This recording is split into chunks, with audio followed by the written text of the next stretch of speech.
Good morning to everyone. I guess it's about 10 o'clock Central Time here in Birmingham, Alabama, where I'm coming to you. With COVID, I'm at my house, obviously. First off, thank you to Peter for asking me to come here. I spoke to Peter about 6 months ago, told him some of the things that we were seeing and some of the things that we were doing, and he thought it may be of interest to you. So I want to first say thank you for Peter for having confidence that this would be meaningful for the team.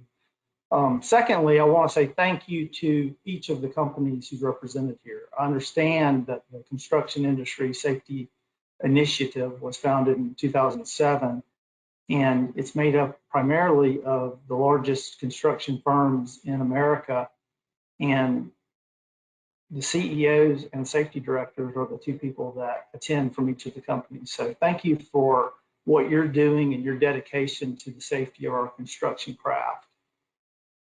Peter mentioned I've been with Southern Company for about 30 years, worked in the construction, heavy industrial construction area of Southern Company for the past 20. So safety is a big part of what we think about at Southern and what I've thought about for the past 20 to 30 years, really. Hopefully I'll bring something new to the dialogue. Some of you, I'm not so bold as to say that we're beyond you. I would say that we all have something to learn from each other. So hopefully I bring something novel to this dialogue for you today in some way. It won't be the same for each of you. I've heard yesterday with Corey speaking and today with the panel that y'all are well along the way, and I've worked with many of the firms here and partnered with you on great projects. I know that your safety culture is very strong as it is. Interestingly enough, I'll be talking to you about the safety journey that Southern Company's been on for the past 20 years. And I'll be talking to you in two areas, two journeys. The first is one of an owner, Southern Company being the owner. Large utility, I'll talk about that in a moment. But also TNPS, as Peter mentioned, Technical and Project Solutions. We are a service company that provides full project and construction management services, as well as design, procurement, and technical expertise to the operating companies under the Southern Company umbrella. So we are an in-house EPCM firm. Talk about that more in just a minute. So hopefully you'll see some of something that you can relate to because of your own relationship with your owners. And maybe that'll pique your interest a little bit in understanding our own journey within Southern as an EPCM firm, because where I help lead the organization is strictly within TNPS. So with that, we'll get going. So let me introduce you to the owner, Southern Company. We believe we're one of the premier energy companies in America. We have capabilities in all 50 states. We have 7 electric and natural gas utilities. So those are Georgia Power, Alabama Power, and Mississippi Power in the Southeast. Those are regulated utilities. We also have Nitor Gas in Illinois. We have Virginia Gas in the Virginia. I'm sorry, there's only one in Virginia. What was the last, I guess? Then you have Atlanta Gas and Light and Chattanooga Gas. We serve roughly 9 million customers. Approximately 29,000 employees and 44 gigawatts of installed capacity on the electric side. We have a wholesale entity, Southern Power, that sells through large power purchase agreements, as well as we have a behind the meter solution company, Power Secure, which has the largest market share in America of the microgrid technologies, whether it be battery, fuel cell, small distributed energy resources.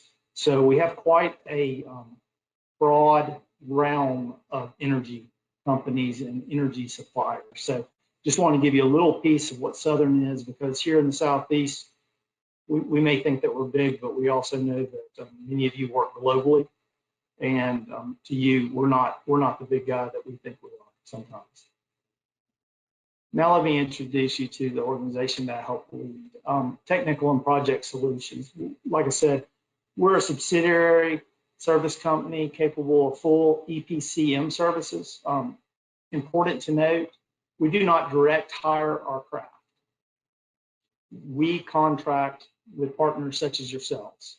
So we have full capabilities to do everything from detailed scheduling, plan of the day, labor broker type arrangements, all the way up to turnkey EPC, lump sum, large projects. And we do them all, everything in between with our contracting structure. You can see here that over the last decade, TMPS, on average, our annual man hours that we've managed is in 12 million range. You can see that that equates to about a spend under management of $1.6 billion. So we're not as large as many of you, but we have our share of large, heavy industrial projects going on across our system.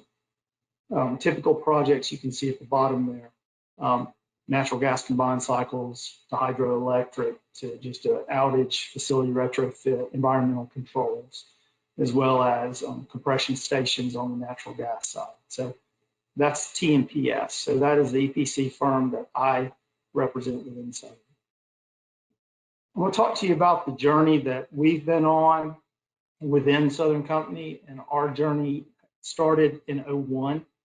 You can go back in time. I know it's begun before then, but in 01, that was when we first had a unified safety value that was really proposed, talked about across all of Southern. In 2010, TMPS moved to using a behavior-based safety program. We called it Safety Through Everyone's Participation. In 2014, we were introduced to many of the principles that you heard yesterday from Corey through SAFEmap. In 2017, we shifted our metrics. We started looking at new things. 2018, we rebranded safety. And in 2019 and forward, we've really been focused on our systems around safety.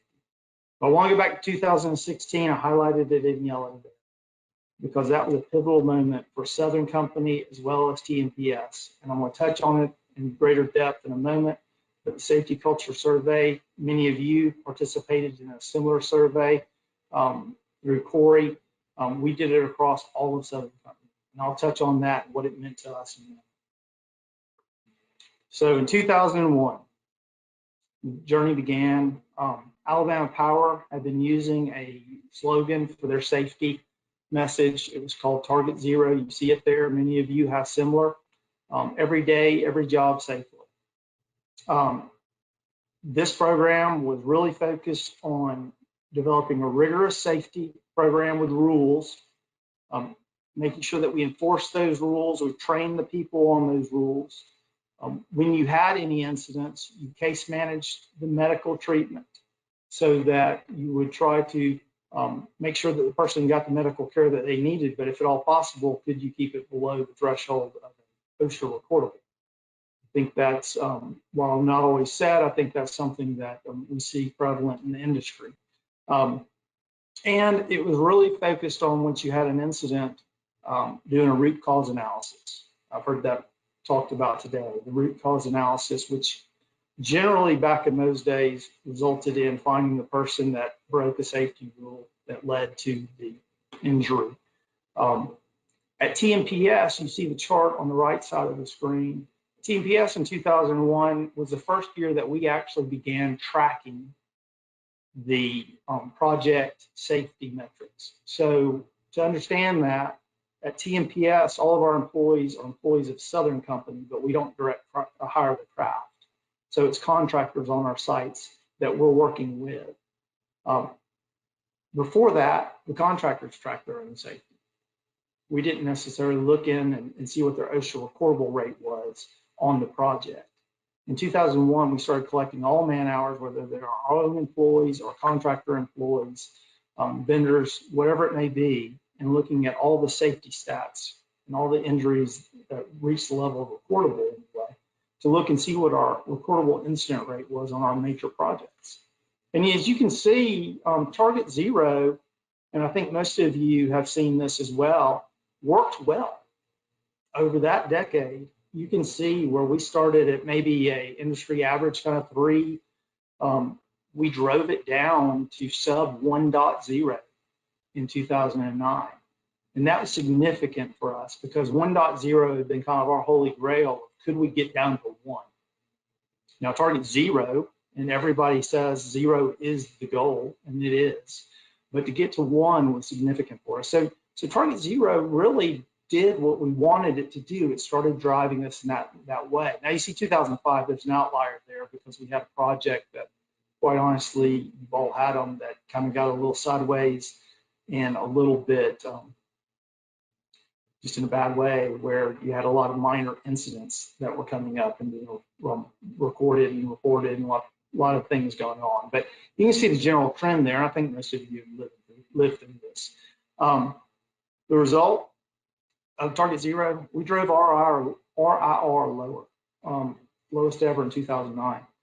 What system were we putting in place then? Well, all accidents were avoidable. That was what we talked about. All accidents, all injuries are avoidable. We must enforce our safety rules. Case management was stressed. And recordable incidents, that was the metric. The culture, we believe the human worker was possibly the weakest link in the whole safety chain, because after all, it was the human who was violating a safety principle, which led to them being injured.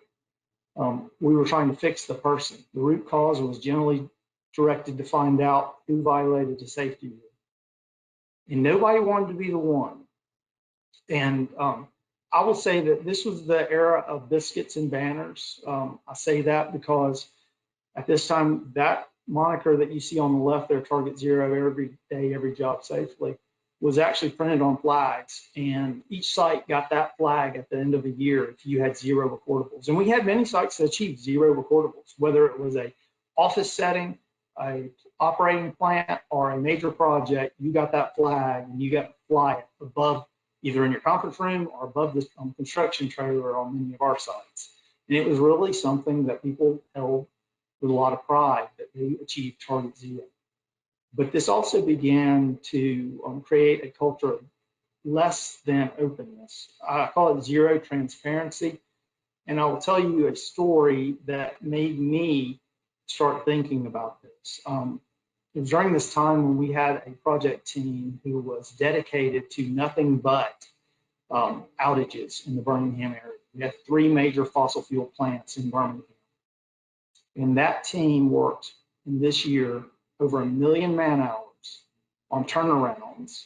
So it was a lot of discovery work, a lot of dirty work, brownfield, and they worked over 1 million man hours over this year, over 1 whole year, and had 0 recordables. That was significant. In February of the following year, they broke their streak, and they broke it when an individual got a particle in their eye. They went to our nurse. The nurse referred them to a doctor. The doctor got the particle out, but because of the scratch on the cornea, he prescribed an antibiotic. It was shortly after this that I had a forum, an all hands on deck kind of forum, where I had everybody come in, and I was walking around talking to different individuals. And I made a point to try and find the safety professional that worked on with this team for that year, because I wanted to congratulate them on what they'd done. And before I could say anything, when I saw him, he said to me, "I want to apologize to you for what happened." And that just opened my eyes up right there.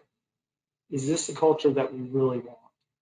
Because what he was saying to me was, if we could have avoided a prescription antibiotic, I'd be right here smiling today. But because of that, I'm here apologizing to you that we broke our 0 streak. So in 2010, at TMPS, not at Southern, but at TMPS, following those discussions, we started thinking about how can we touch the individual? How can we make this about the individual's safety and not about the numbers? We began talking about beyond 0. We actually had a tagline below the target 0 banner that said beyond 0, leading from the heart. So we came up, and many of you have these programs, many of you have more robust programs than we do, but we started out with a behavior-based program in 2010. We called it Safety Through Everyone's Participation, or STEP. Many of you have worked on our sites, and we ask that you use our STEP database to record your information, as well as if you want to keep it your own, because we find this information to be gold. And you can see what happened to us the year that we really got dedicated to this behavior-based program and really making it about the conversation with the craft worker, not a punitive deal, not an enforcement. We're not the safety police, but really it's all of our responsibility to be our brothers and sisters keepers on our sites. And I want to help coach you, or I want to pat you on the back when you do a good job. We've literally had a step function change in our recordable incident rate. Then you see over the next 4 years that we pretty much plateaued. We had our best ever in 2013, which was awesome. We really thought that we were starting to really break into this safety thing, but it really just kind of flattened out at that. One thing that we noticed at this time was because our owner, Southern Company, while a few plants started to dabble in the behavior-based safety over these years because they saw what we were doing and saw some of the good things that were coming out of it, across the system, we were still target zero. Every metric that we had around safety went back to the recordable incident rate at the end of the day. So every month, every site got a recordable incident rate published. We were doing lots of observations. We were getting lots of information that we'd never seen before. We were being able to use predictive modeling to look and see where our next accident may occur. But that didn't really matter at the end of the day because the overall message was your recordable incident rate is what you'll be held to. While we saw it benefit, that still undermined some of the cultural change that we were trying to get to. And we saw that plateau. So the system that we had in place at that time, behavior-based safety, was great. We were beginning to coach through conversation. We were reaching past the artificial barrier and talking to the craft directly. Note, these were not our employees, they were your employees if you were on our site, but we were talking to them and we saw things going on. We took the time to help coach. We talked to the supervision. We used predictive modeling, but RIR was still the metric. The culture, safety started being about people more. We actually had a slogan one year for our safety forum that was people power safety. We started really taking it to heart and really showing people that we cared about them. We started discussing leading indicators, our observations and what we were seeing, which may be a leading indicator, maybe a slightly less lagging indicator than a reportable. But by using that information, we're able to take that to other sites, which benefited those sites. And you've all seen this if you have a behavior-based system that you have in place, you see these lines. But still, nobody wanted to be the one. Target zero was still there, the flag still flew. We still had the hamburger lunches and the biscuits. It really kind of, we were living as a EPCM firm in the owner's world and in the culture that we were trying to establish. So in 2014, I was asked by my safety director, myself and two others within TNPS, we were asked, would you like to participate in a SAFEmap International Deep Safe Leadership Training class that was being held in Orlando, Florida? Now, I'd never really, I knew Corey from coming and talking to our safety forum, but I didn't know about this training. I didn't know what to expect. But I said, yes, if you think it's something worthwhile that could bring something back to us to make us better, I would be happy to get it. Now, this was a 3-day training class that was held in Orlando. Leading up to it, I will tell you that you heard from Corey yesterday, you heard some of his passion around the topic of safety. When I started getting emails from Corey's assistant, Nikki, that said things like, hey, here's the pre-work, make sure you do it all. Be prepared to come, with a presentation on this topic and work with this other person that's going to be in your class to come up with that discussion. And then I think it was about 2 weeks before the class, I actually got, my admin came to me and said, hey, they've changed your flight. Instead of flying back out of Orlando at 4 o'clock and being home in Birmingham at 6, they said that you have to be there for the end of the class and it doesn't end until 4. So your flight's been changed. You're going to fly out at 6, and because of that, you have to take a stop, and you'll be back about 10:30. I really started wondering, what is this safety training going to be all about? Because we've all been through safety training. where you learn about the slope and the setback of a excavation or the standard height of a stair tread or safety around the edge. But this seemed different. And I got to tell you that the three of us that went from TMPS, as I mentioned, we were already beginning to think beyond zero.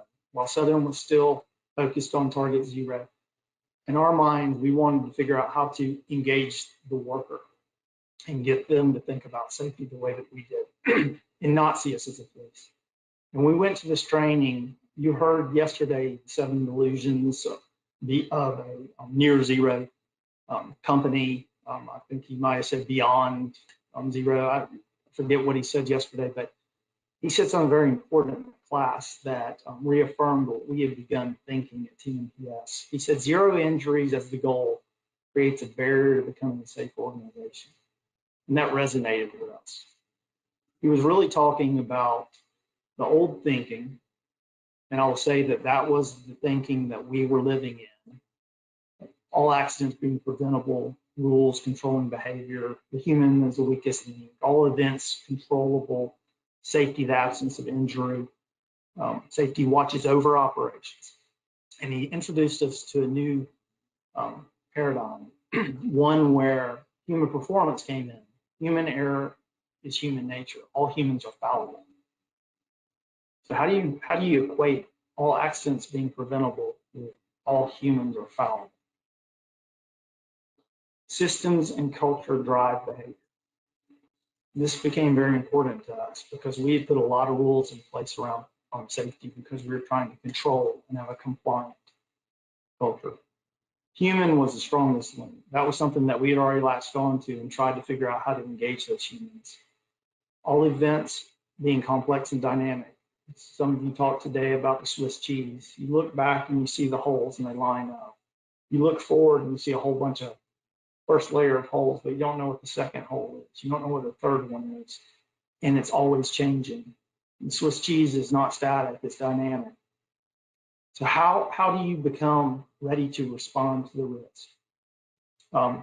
And also safety must be integrated into operations. So that was what we were trying to do. How do we get the people who are doing the work to be the safety professionals on our side? So something that came to our mind when we were talking about this was an old saying that someone told me. Some of you may have heard it, some of you may not, but I'd heard this actually back in the late 90s from an executive who was kicking off a meeting with the safety topic. And he said to us, never run a green light. And you can all understand what it means, but never run a green light. Yeah, there are rules in place at an intersection, but if you ever run, and you might want to think about this with your children, right? I have a 15-year-old driving, and I try to tell this to him all the time. You never run a green light. The perception is that a green light means it's safe. But we all know that people get hit in intersections and killed every year or severely injured. What we started to think about was, are we hanging green lights all over our site with our rules and our belief that if you follow our rules, you will be safe? Were we taking the risk preparedness out of our workers? Were we actually telling them, you don't have anything to worry about on our site?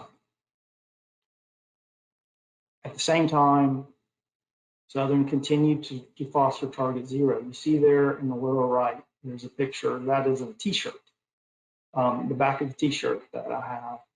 In 2015, for a 10-year kind of memorial around target zero, Southern Company had seen a plateau, just as we had seen the plateau that I showed you just a moment ago. And they believed, and we believe, that target zero gotten us there, it will get us the rest of the way. But we have to re-energize it. We have to reinvigorate it. We have to believe, commit, and act. That was the message. So you see there where TMPS began to diverge just a little bit more with the SAFEmap principles that we learned there. They made it okay to talk about safety in a different way. So I mentioned that we'd seen a plateau. And if you had gone back and looked at the trends, as you all have, you saw the same thing. And some of you spoke about it earlier today. The severe incidents, the fatal incidents, while they decline, they don't decline as greatly as your non-fatal, or your less severe injuries. The focus on zero and the targeting of zero was working on those, but it wasn't working so much on the severe injuries, not to the same regard. So what was it that was going on? And Southern had just re-kicked off Target Zero, but began to ask this question. And I'm happy to say that because of our introduction with SAFEmap, our safety director knew of Corey, knew of the SAFEmap principles and the training. When we came back, myself and two others from TNPS, we trained all of those 250 individuals on our staff. We trained them all that fall. We trained them all in 1 week. Now it's a 3-day course. So we had all of our staff. We didn't take all from a site, but we took half from each of our sites at a time and did 3 days and 3 days. So we had an overlap in the middle. We trained them all. We also reached out to them, believing that the idea of the green lights and that were we really ready to respond to risk, and had them come to our site and teach a hazard awareness class. Not to our own individuals, but we actually asked our contractors if it would be okay if we took their individuals and paid them to attend a training course that we paid for, that was all about hazard awareness particular to that site. Well, this all started to resonate a bit within Southern as they were looking at the graph that you see here and trying to figure out what is it that will take us from here to there. In 2016, this, I mentioned a minute ago, being a pivotal moment for Southern Company. Our CEO, Tom Fanning, chairman of the board, looked at this with the management council made up of the CEOs of the various operating companies and said, we need to assess ourselves and see if we have something that is broke here, something that is preventing us from going further in safety. So yesterday you heard Corey speak to you about, I believe many of you took the survey, same survey, 46 areas. We talked to you about your results. We have the exact same results by company, by area. Corey actually took TNPS, even though we're not an operating company per se, we're a service company, and gave us our own because he knew and had seen that our culture was a little bit different. But you see here that while these are actually the TNPS results, which basically line right up with the Southern Company results, we were really still in this rational to righteous area. We weren't in the resilient area. We weren't in the reliable area where you start to see yourselves with a safety program that feeds on itself. We were still in the, if we didn't watch it every day, if we didn't have the rules in place, we weren't talking about Target Zero, we weren't going to make any progress. So we had to figure out, what are we going to do to move into the resilient area? And the most important aspect of this was all of Southern Company saw the results, and it had a profound impact on all of Southern Company, not only TNPS, where we've begun thinking this, but within the rest of the operating companies, because it showed us the barriers that we have to getting to the resilient level. First, if you focus on injuries, you will drive the learning opportunities from all incident types away, because you're so focused on whatever happened today that rose to the level of a recordable. You may miss the load that shifted on the back of an 18-wheeler as it pulled into your lock. You may miss the failed rigging. You may miss the open hole that didn't have a barricade, because you're focused on the person who's walking across the parking lot, tripped over his own feet, and had a rotator cuff tear. You focused on the person as the weakest link in fixing that. Who caused this? Who broke a rule?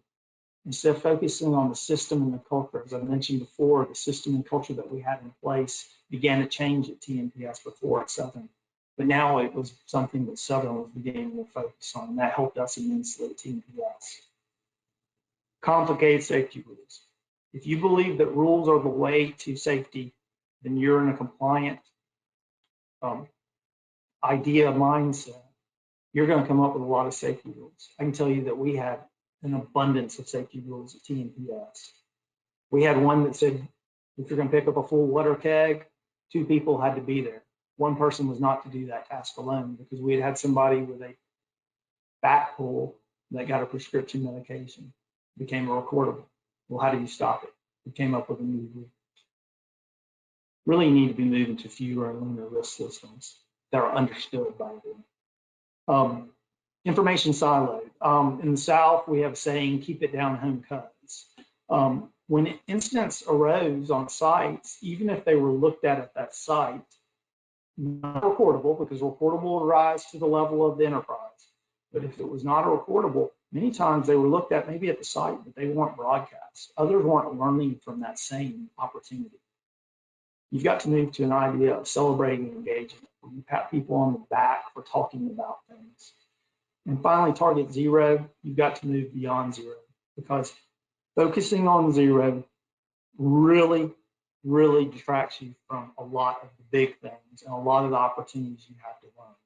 So if you want to get to that trusting and learning culture, these are some of the things that we found out we've got to be thinking about. This was very significant, and I want you to see this. This is Paul Bowers. He is the CEO of Georgia Power. This is in 2017. We hold a safety forum each year with all of our contract partners, our labor leadership partners, as well as our own representation and leadership. Georgia Power is the largest net income operating company of Southern Company. So this is Paul in his own words, following what we found out in the culture survey. Now, we've been on this journey around Target Zero for, with Alabama Power starting that, almost 20 years or, for everybody in this system. And we've been on that journey and seeing the numbers come down and seeing the successes that we've had in terms of making sure there's a message around safety and that we're driving to zero. But all of a sudden, for the last few years, we've plateaued.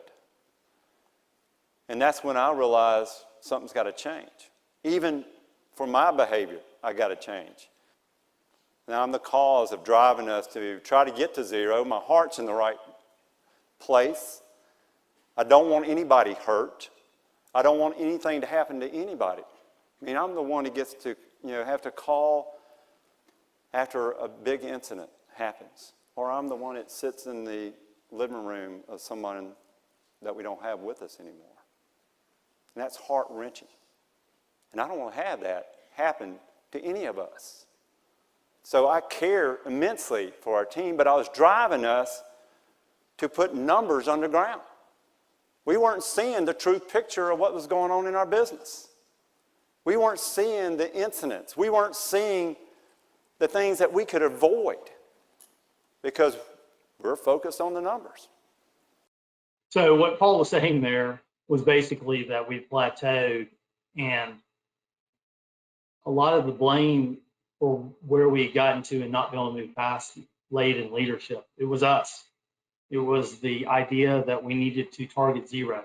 And we were going to that, as many of you in the industry were, because of this, the Heinrich safety pyramid. We were moving beyond that because we started to see what all of you have seen, and that is that your causes of your severe incidents, fatalities, and severe injuries are not necessarily the same as your minor injuries or your near misses, always. And by focusing on the near misses or the minor injuries and only targeting those that raise to the recordable level and trying to get people to drive those to zero, not only does it extract their energy, but it creates a hidden world where people don't want to tell you about the near misses or the unsafe acts, where you do find that you can have many good learnings. And after all, it was Heinrich himself that 50 years after he had published the pyramid said this: national figures show that different things cause severe injuries than the things that cause minor injuries. So at TMPS, what this meant was, this was kind of like our moment of reassurance. The things that we've been thinking, we were finally hearing from our leaders at the highest executive levels. we began asking all of our partners. If you're on our sites in 2017, we began talking to you and wanting to openly talk about every incident. We have a safety call every Tuesday with every one of our contracting partners, as well as every one of our site leaders. And on that call, we beg people to give us best practices, near hits, anything that's happened on the site. And you know what? Something interesting is happening with that call. So in 2017, I'll show you this to say we had 28 recordables. They're shown in the blue bar on the right. Either medical treatment, restricted duty, or lost work. 28 incidents that rose to the level of that OSHA recordable.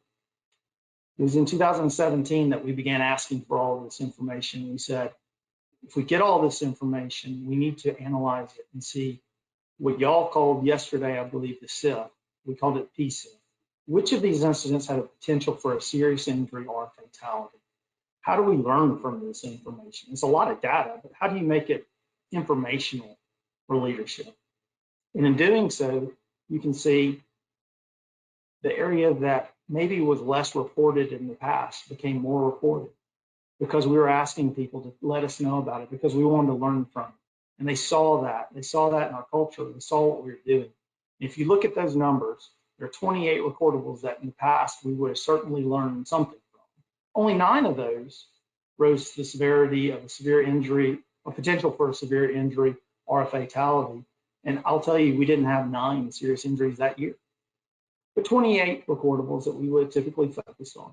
You look at all those blue bars, there's 535 incidents in that year.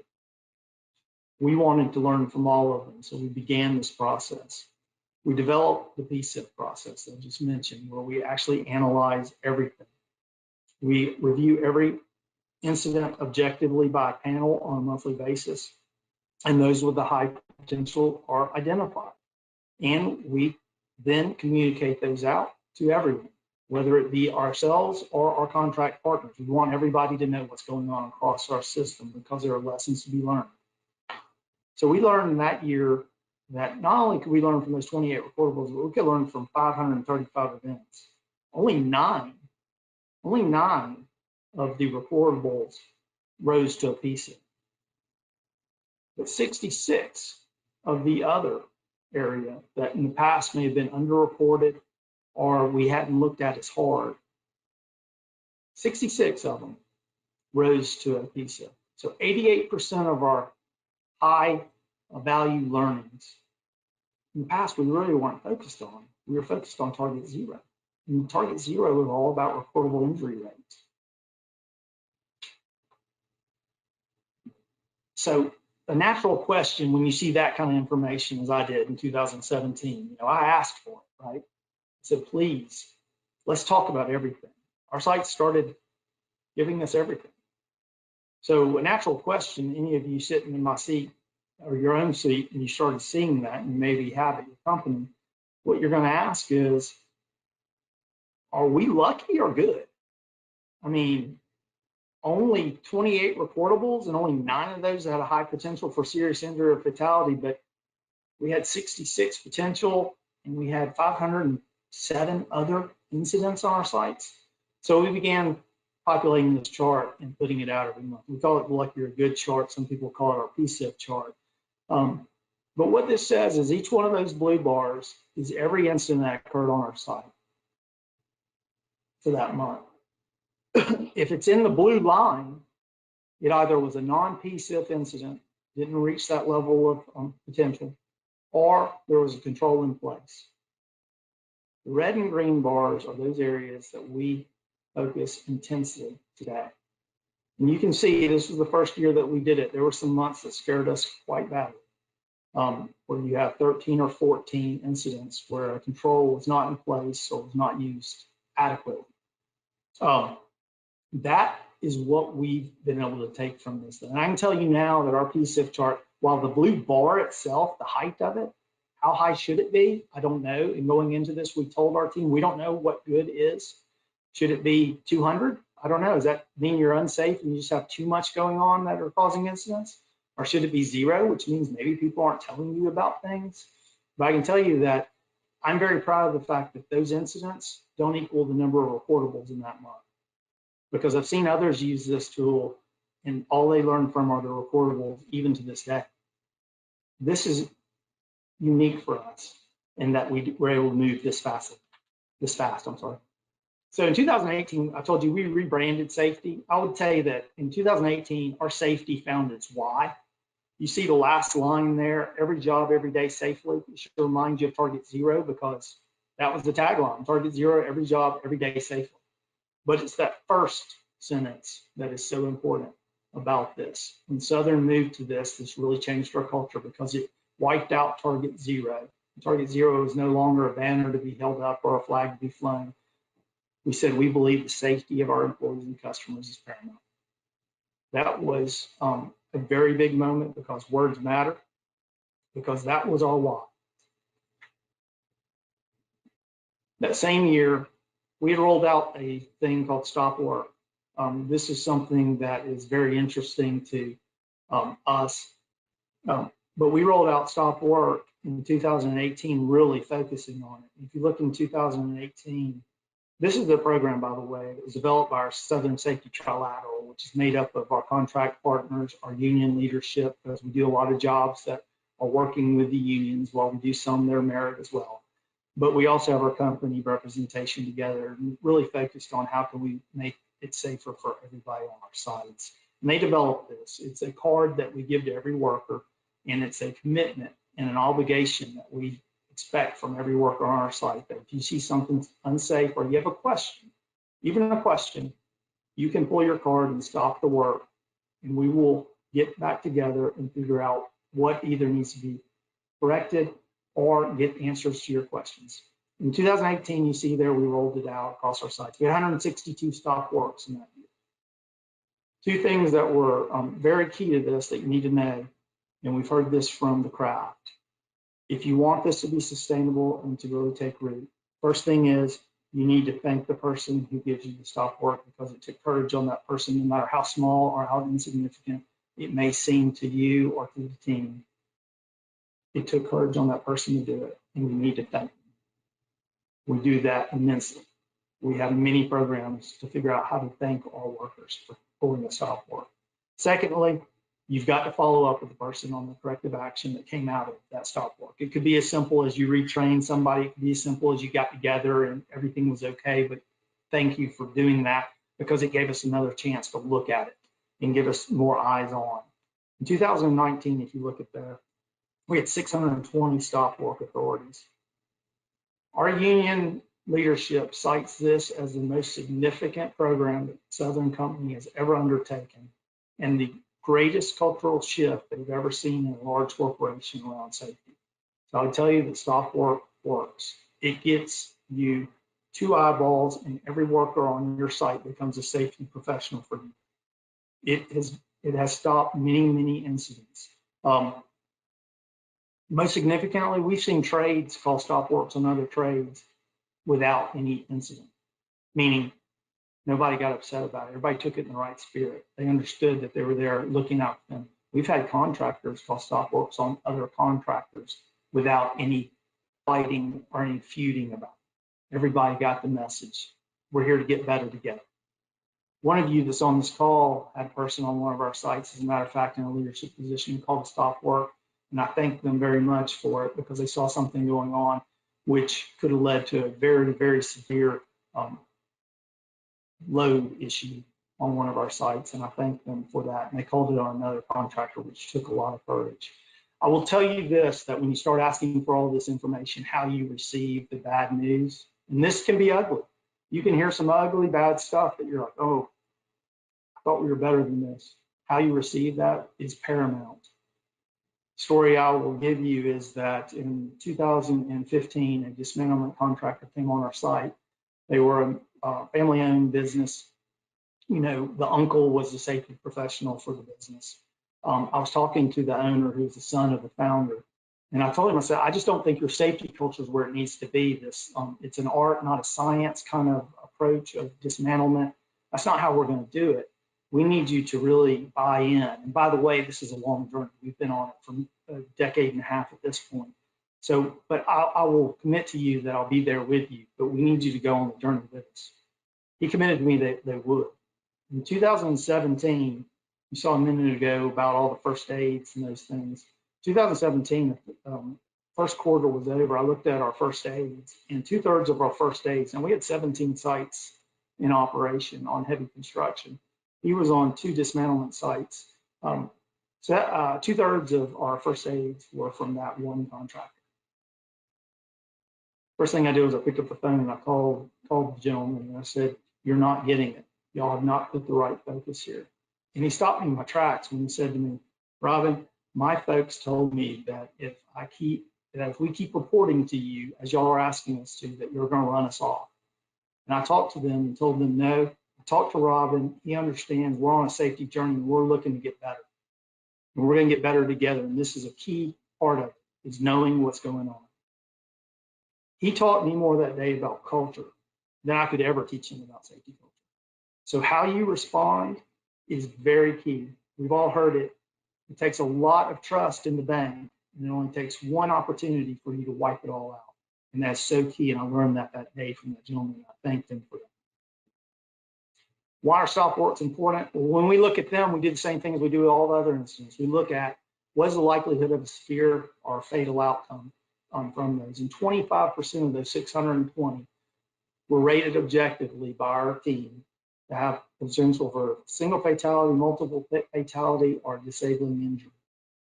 That's 155 more incidents. I told you a moment ago, there were 66 incidents that were in the realm of the areas that we hadn't focused so much on before, outside the recordable.